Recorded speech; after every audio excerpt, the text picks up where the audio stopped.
watching my YouTube channel Lipsy Odia Vlogger.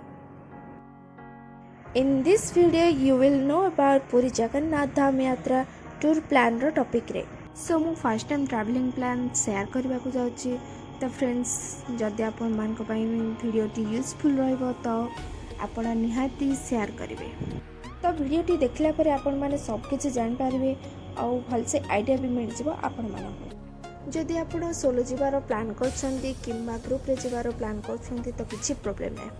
A video को मु एमिति देखाबा को जाउची जे वीडियो रो लास्ट से देखले आपण सब किछि जान पारिबे. तो आपण मानकर टाइम टेकिंग केते बे रहले भलो होबो, कोठी शॉपिंग करले बढ़िया जिंस मिलबो. तो आपण सोलो जीवार केते खर्च लागुची, ग्रुप रे जीवार केते खर्च लागुची, तो आपण फुल वीडियो देखले आपण जान पारिबे सब. तो चलन तो स्टार्ट करबा. Let's talk about it. How to reach Puri. Odisha रो पुरी रे पहुंचबा को आपण मान के पाखरे बहुत सारा ऑप्शन रहिছে. Number 1 flight. पुरी रो नियरेस्ट एयरपोर्ट रहिଛି भुवनेश्वर ठारे, जाकी बिजू पटनायक विमान बंदर. एयरपोर्ट रु पुरी पहुंचबा कोले आपण मान को नेबा को ट्रेन आउ बस. जदि आपण ट्रेन में पुरी जाय आसीबे तो एयरपोर्ट और रेलवे स्टेशन रो डिस्टेंस ओनली 4 किलोमीटर. तो आपण मान को इजीली ऑटो मिल जिवो. यदि आपण बस रे आसीबा को चाहउछंती तो एयरपोर्ट रु भुवनेश्वर बरमुना बस स्टैंड जाय आपण को ऑटो ने आसीबा को हेबो. पुरी जाय बस रो फी पर पर्सन 80 रुपीस. Number 2 train. छोट बड़ सहर रो पुरी जंक्शन जाए डायरेक्ट ट्रेन आसे. जदि आपनकर डायरेक्ट ट्रेन न आसुची तो भुवनेश्वर जाए आसी पारिबे. एठी ट्रेन बस सबुठी सुविधा रहिछि. तो बेसिकली पुरी ठार भुवनेश्वर डिस्टेंस ओनली 60 किलोमीटर. तो सकाळ 9टा रे पुरी रे पहुंचबा परे आपण मान को नेबा पड़िबो ऑटो. यदि आपण एका जाउछन तो 50 रुपीस लागि जिवो. तो आपण जदि ग्रुप रे जाउछंती तो 100 रुपीस लागि जिवो. तेबे फटाफट नै जिवे आपण एक होटल.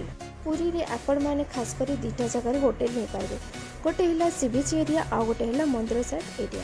आपण माने बहुत इजीली होटल नै पारिबे. एक रे तो आपण माने आप यूज कर पारिबे, दोरे आपण पहुंच भी जाई कि देखि कि नै पारिबे. यदि आपण मान को बजेट 500 भीतर तो मु आपण को रिकमेंड करेबी श्रीमंदिर एरिया साइड रे बहुत सारा मठ रही जहाँकि आपण को 500 भीतर आराम से मिल जिवो रहबा पाए. मंदिर भीतर एरिया तो मु आपण को देखि पारिनी, तो जेति के हेकार मु आपण को देखि पारिबे. जय जगन्नाथ. तो आपण माने निश्चय थरे आसंत पुरी.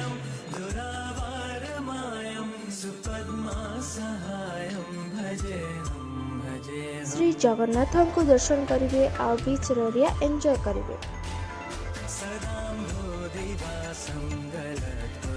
तो एबे मु तो मार्केटिंग करी. तो मार्केटिंग सरला पर मु आपन को नै छी स्वर्गद्वार.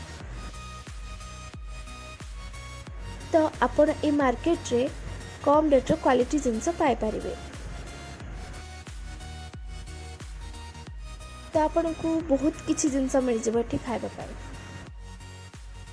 सामुद्रिक विभिन्न प्रकार माछ, कंकड़ा, चिंगुड़ी, बहुत सारा अलग अलग आइटम भी मिल जावा.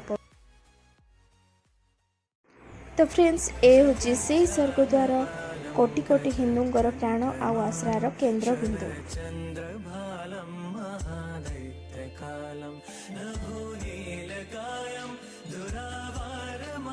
विश्वास रही एठारे सब सत्कार कले मिलता है कोटि पुण्य और स्वर्ग प्राप्ति, स्वर्गमुखी होता है आत्मा.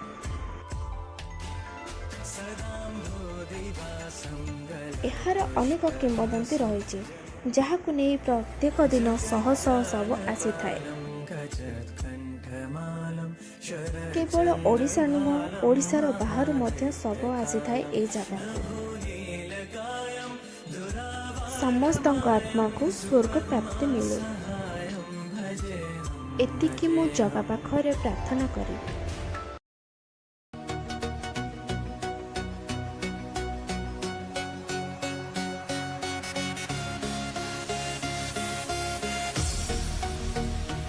तो फ्रेंड्स मु समुद्र कूल को बाहरी आसी सकाळ 7टारू.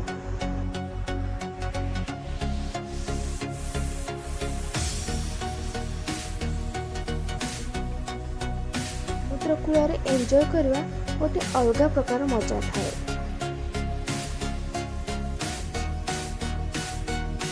सो फ्रेंड्स वीडियोटी करने बहुत मेहनत लगी जदि आपण मानक टिके भी पसंद आसे तो वीडियोटी को लाइक कमेंट शेयर निहाती कर दिंतु।